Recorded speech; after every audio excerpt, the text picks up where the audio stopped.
Carrie here from the world famous Montello Theater. And let me see here. Emma's going to help me with the camera work. We're in the lobby of Montello Theater. If you're new to our channel, I've been doing a lot of carnivore videos, but I've also done several on our movie theater. Here's our movie theater. This building goes back to 1859, before Lincoln was president. It used to be an opera house. This was the building in 1914. This was in the 50s. This is kind of what it looks like now. And we're in the lobby now. Emma's with me. We have a movie tonight. It's Sunday night. We're open for summer now. We're open every day, 7 days a week, or 6 days a week. Every day except Monday, 7 p.m. We had a really good turnout last night, and we've been having a ton of people. They come to our popcorn window right over here. Show them the popcorn window. I was going to take you guys. I figured it'd be fun. Let's just do a tour. A lot of people asked me for a tour the other day when I did a live stream. They're like, I'd love to see all around the movie theater. I'd love to come there someday. You're welcome to come here any day. I would love to give you a history tour and show you around. I got some keto carnivore snacks down here that we recently added. We'll show you those in a second, though. We'll come back to those. Let's show you upstairs first. So let's see if Emma can go up the steps. We'll take you up into the projector room.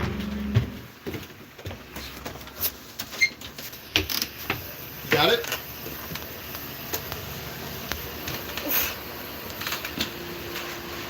So this is our projector room. Let me turn the light up for you here.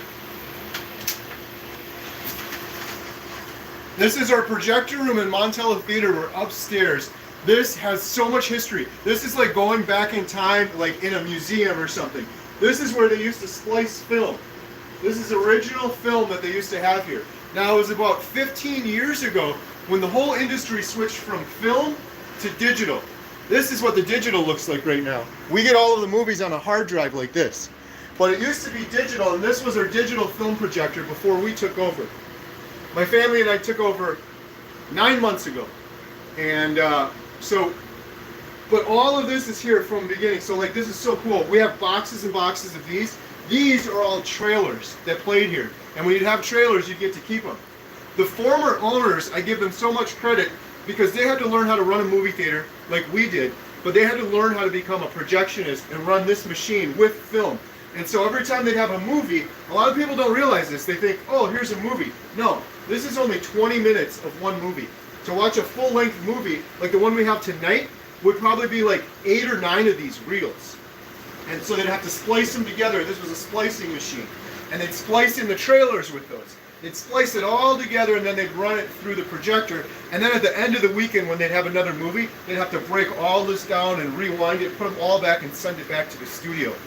So we have all of this. There's a bunch of old movies down there. We have all these trailers, and this was like a museum. It's really cool. There's a little light right here, so you can see the film when you're working on the film. And so I've been going through.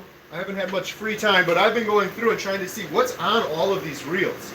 Because these are movies, and normally you had to return these, but for one reason or another, over the decades, they were able to save a bunch of these. Over here, this thing is really cool. This is an electric rewinder for the films. This is from the 30s. Before this, it was all done by hand. And the thing that I always show people up here that is really awesome here, and I'll switch sides with you. It might be kind of hard to see in here. Actually, let me go over here because it's lighter. Right here, this is all metal. This whole box is metal. Is there anyone out here? A couple people? Thank you for joining. If you're just jumping on, we're just doing a quick tour of our movie theater my family and I took over 9 months ago. So we're up in the projector room. I always show people this. This is just the coolest part of history. This projector room is all made of metal. And there used to be a metal wall here as well and a door. Why, do you ask? The reason this whole room is enclosed in metal is because the film that we used to have, film like this, not exactly like this, but film in the early days was highly flammable. And if this got lit on fire, it was so flammable that you could dump it in a bucket of water and it would not go out. And so the projector rooms were all metal. Even the ground that Emma and I are standing on here is metal. There used to be a door here, and a really cool thing. There's 2 windows. That's because in the early days we had 2 projectors. And we have those downstairs, and there used to be there used to be a metal door right here, and this was a wax string. So if this room lit on fire, it would melt the wax string, that would slam down and be fully enclosed in metal. Projectionists had really dangerous jobs. And so there's the film projector. We used to have 2 carbon arc projectors. Those use carbon rods and a ton of electricity. This was way back in the early days of cinema. And they'd use a bunch of electricity, and that would make the light. And so we'd have this big box, and that's what the light for the projector was. Now our light in this is about this big. The light for a carbon arc projector was the unit, and it was like this big, and there was a chimney that would come up and go through here. And so the projectionist had a ton of work going back and forth, swapping out film, because in the early days, what I mentioned earlier, we used to splice all these together 10 or 15 years ago. In the early days, you had 2 projectors. You'd have reel 1 on one projector, reel 2 on the second projector. And the projectionist would have to watch. And when this one's almost done, he'd switch that one off and switch this one on, and then reel 2 would start playing. And then while reel 2 is going for 15 or 20 minutes, he'd pull reel 3 off and put it back on the first projector. He'd have to keep swapping back and forth. And those carbon arcs in between, those would run down and they'd burn out after about 45 minutes. You'd have to swap those out. Projectionists had a very dangerous and very stressful job. I remember when I was a kid, I'd walk by the projector room in a movie theater and say, "Ooh, that'd be the coolest job ever." No, one of the hardest jobs ever. Imagine how stressful it was just here alone. This is just one screen. At most theaters, they would have 5 or 6 screens, and the projectionist would have to go from screen to screen to screen. One other really cool thing up here is this. This bad boy is called the platter system. Another evolution in the movie theater business for projectionists. This, I mentioned earlier, there was two reels. Well, then they got down to 1 reel, and they would use this. This is called the platter system. This allowed them to have 1 projector, and they would put all the film, they'd splice it all together on a huge, gigantic roll on here, kind of like you see up here. And that would come off, it would go through these pulleys, and it would go all the way over, it would go through these. It was like a big mess of film up here, and then it would go over to the projector, go through it, and then come back, and then it would rewind itself. And so that allowed them to have 1 projector instead of 2, and the film would just be a huge reel going all the way through, and it would rewind. It would end up on the bottom, and then the next day, they're playing the same movie again. Well, they'd pull it, they'd re-spool it through here, and then they'd play it off the bottom, and then it would go through the top, and it would rewind on the top. This was a huge innovation and time saver, allowed projectionists to have 1 projector instead of 2. So there's lots of history up here. It's pretty cool. If you guys have any questions, Emma's holding the camera right now. Emma, shoot me some questions if they have any. How did you learn all this information? Cammie Brown said. Oh, the previous owner was amazing. Her name's Dawn. I'm still really good friends with her, and she showed me a lot of this. Some of it's been a little bit of trial and error, but frankly, I have it way easier than she did. I learned about a lot of this from other people too. Mr. John Otto was a man that was a projectionist here, and then a handyman, and he's been telling me so much history. I am fascinated by history. I'll listen to it for hours, so I've been absorbing all of this from different people. Otherwise, I have it so easy because this, I kind of glaze by this. This is our projector now. We're playing Fast and the Furious tonight, and I'll just kind of show you this real quick. Is that showing up on screen okay, Emma? I think so. This is like a big playlist like you'd have on like your iPod. People don't have iPods anymore, do they? This is like a big playlist. We've got trailers, and then we have the movie. I just set this up, and then I hit play, and then it'll go all the way through, and at the end of the night when the movie's over and the credits are done, this machine will turn itself off. We just come up here and turn the lights on. I have it so much easier. This stuff is all history, but I'm keeping it all. We're doing history tours, and we're preserving it, and we're keeping it all to tell people. I want to keep the history alive. In fact, we set up a huge and free history exhibit downstairs. Our building goes back to 1859, before Lincoln was president. So let's go downstairs and show you the theater and see if someone's knocking on the door, because technically we're supposed to have the doors open right now. Emma and I are doing this. Is it 6 o'clock yet, Emma? Watch her get down one-handed.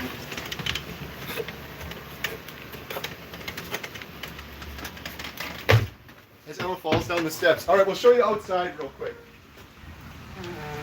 There's no one here yet. Our door's just open. The movie doesn't start for another hour. Can you go over here real quick? Hey, doing a live stream. Yeah, so this is our building. You can see the big marquee. One really cool thing is... It's so zoomed in. Don't get hit by a car. Those letters go back to the 50s. And this building, if you turn around real quick, here, show them. We have this waterfall over here. This is the Granite Falls in Montello. We have the coolest location. We're so lucky. There used to be a working granite quarry for years there, and it's world famous because Grant's tomb, President Grant. They spent millions of dollars to find the best granite. They searched granite quarries all over the country. They took 200 samples, they picked Montello.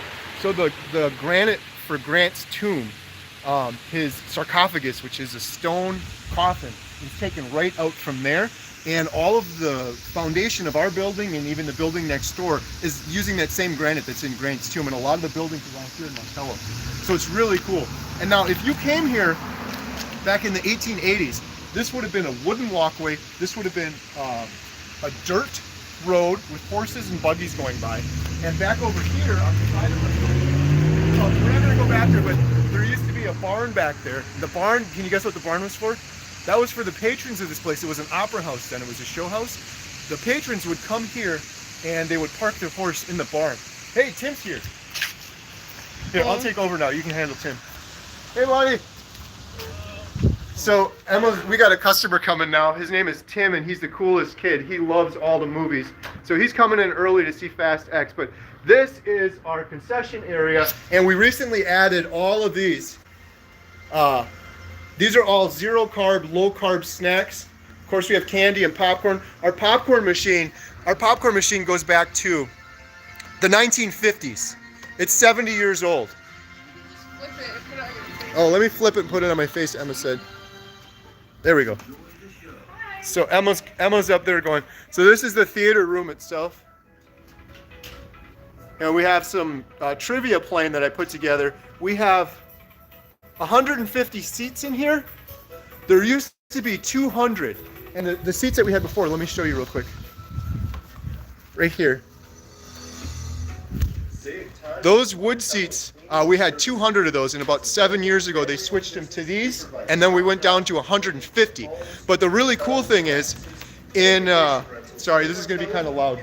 There used to be 500 chairs in here. 500. There used to be a balcony up there. I'm going to go downstairs because it's a little quieter. 453. So we just opened theirs and we already have some guests there, but there used to be 500 chairs in. They shoved them in everywhere, and it used to be a playhouse. So I'm sorry guys, I can't get all these questions. I'm going to just kind of go through here, and now we have some customers coming. But this is the downstairs area, and Jen and the girls and I, we put in so much work about 9 months ago on this whole area. We built basically a museum, and these are all newspaper articles going back to the 1800s from this building. This is our old carbon arc projector I mentioned about upstairs, and these are, it goes around in chronological order. So this is the 30s. These are the 50s. These were some movie flyers that we had here in the 50s. And this was really cool. My daughter Katie found these old speakers on the stage. These go back. These are some of the earliest speakers they had. And the first movies they had here, they used these speakers. And then this I just added a couple of weeks ago. These are actually, this was Ben-Hur. And this was when it was an opera house. And you can see May 29th, 30th, and 31st. What does it say there? 25 cents and 50 cents. That happened here. So this used to be an opera house upstairs, and they played all sorts of plays happened here. They had roller skating. There used to be a bowling alley down here, right where I'm standing. Upstairs, they had a governor of Wisconsin speak at one time. They had the Quaker doctor come in, and he would do doctor appointments here. They had a line of people outside. And so here's some of that history. It's really cool. This is the building in 1888. We just showed you that outside. These are some pictures over the years. Actually, 1878. This was 1914. This is more what it looks like today. And there used to be a lot of graduations here. So this was in 1882. Montello High School had their graduation ceremony here. This was one of the coolest things. This was the first thing Jen and I found. And it was the first newspaper article about the building. And it was in the 4th of July, 1878. They had a grand ball here, and they were selling tickets for $2 each. And the winner of the drawing actually won the whole building. And we think that's how Frank Dodge obtained the building, and then he later turned it into Dodge's Opera House. But we don't know because there's not a lot of records. I'm still gathering a lot of those. Here's a comedian that was here back in the day. This is really cool. These are the books from 1899. Previous owner gave us these, and so I'm preserving all of this history. And you can see everything that happened here in 1899. Basketball was really big back then, so they'd rent the whole area out upstairs to play basketball. They had wrestling matches, and then a lot of traveling stage shows came here as well. Here's another article that was so cool. Everyone just doesn't believe this one, but 1902, there was a bowling alley down here in the lower level of the Montello Theater. This too, 1889. This is a piano, and it's above my head right now. I'll show you that guy. I'll show that to you guys another time. But that's a piano, and it was here during the time it was an opera house. And then later we had silent movies, and this played for probably thousands of silent movies. Right above my head there was a man come in, and he'd play piano during the silent movie. We had every era of movie in here. This one's really cool. So this goes back to 1910. It's kind of hard to see. This was upstairs where I just showed you. There's the piano I mentioned. There's all the 500 chairs. They put them around the whole perimeter of the building. Lots of little details, and a picture's worth 1,000 words, right?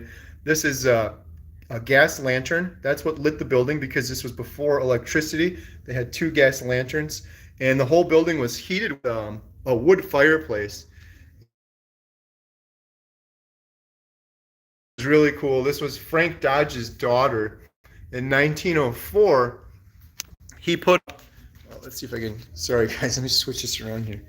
In 1904, Frank Dodge's daughter was getting married, and the owner of the opera house at that time, Frank Dodge, he put up 400 electric lights, and he spent a bunch of money, and it was in the newspapers. It was really exciting. Well, she got cold feet, and she disappeared, and she didn't show up for the wedding, and it took them 2 weeks to find her. Later they found her, and she eventually got married in Milwaukee instead of here, and then they were divorced a year later, kind of sadly. It was an interesting story that we found in the newspaper.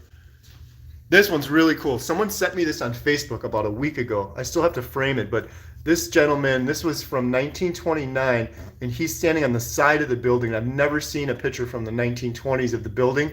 And like right now we have stucco and stuff on the side, but that door, they used to bring horses down here. They would bring carriages, and they painted horse carriages down here in the basement of the theater. They did that for a while before it became a bowling alley. Here's one of the first Disney movies, 1939. Walt Disney's Mickey Mouse comes to Montello Theater. And this is our exact projector room that I was telling you about earlier. That's one of the carbon arc projectors. We had 2 of them, and that's what this thing is. So this whole thing you see here is a carbon arc projector, and these rods right here are what I was talking about before. We actually found some outside, so I'm trying to do good camera work here. These rods would slide together like this, and they would make an electrical arc like lightning. And that's what lit up, and then it would make an incredible light, and then that would go off of this mirror, and it would shine through here. So this whole huge unit, it's like larger than a wood-burning stove, and it even has a chimney like a wood-burning.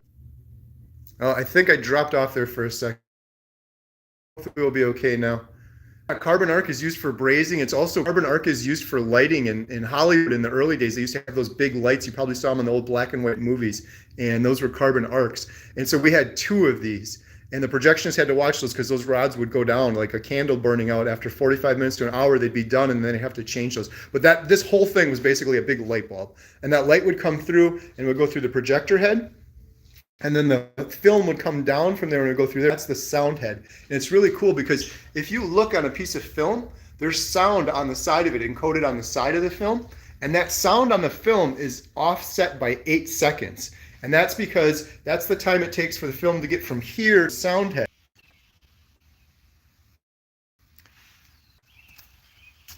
So I am in the backyard of the movie theater now, and my internet keeps dropping, so I'm really sorry guys. I gotta get a better internet connection. We have some customers upstairs already, which is kind of crazy because the movie doesn't start till 7, but I'm gonna head back up there. Figured I'd do a quick tour. Did you guys find any original wall paintings? No, we didn't. Maybe I'll take a couple questions here. Emma's probably okay up there. Do you need to get more historical theater and have an area for museum wall for your theater? Yeah, we do down there. I was trying to show it, but my internet was cutting out a little bit. I'm gonna try to do this again when I have some better internet. The piano sounds cool. Yeah, I hope we can restore the piano. Hard to believe that any single screen movie theater still exists. We lost all the old buildings. Yeah, there's quite a few in Wisconsin, so lots of old opera houses that converted to theaters, and we have so much amazing support from our town here too. Very cool place. It's great you're preserving and telling the story. Thank you. I appreciate it. Yeah, we not only are we preserving it, I'm trying to keep all the prices. Our tickets are $5. We could have easily raised them. The industry average in America is about $9.50, so we're about half that price. And I'm not going to raise them. We are not making a penny on the theater. We're doing it as a passion project because we love it. Our small popcorn's $2, so you can bring your whole family here and enjoy a whole movie and not break the bank like some of those big huge chain theaters do. And it's my goal to be able to keep these doors open for generations to come. This building was very close to being shut down forever during COVID. It was shut down for 2 years. So yeah, let's see if there's any other questions quick. Did you guys find any original wall paintings? No, unfortunately not. Yeah, so sorry guys, I'm gonna do this again. This was kind of fun. If you guys want, leave me a comment down below. I've been getting some comments like, oh, too much carnivore stuff. I do videos on whatever I'm interested in. I'm totally interested in the theater and would love to do a longer, more extended tour. I'll come in a little bit earlier sometime, but I got to head up there now. We got some customers and Emma's all alone. So thanks a lot for stopping by. Post a comment down below if you want to see a longer version of this, or if you have any questions, or if you're ever in the area, stop by. I'd love to just give you a free tour and show you around. Thanks a lot. Have a good day.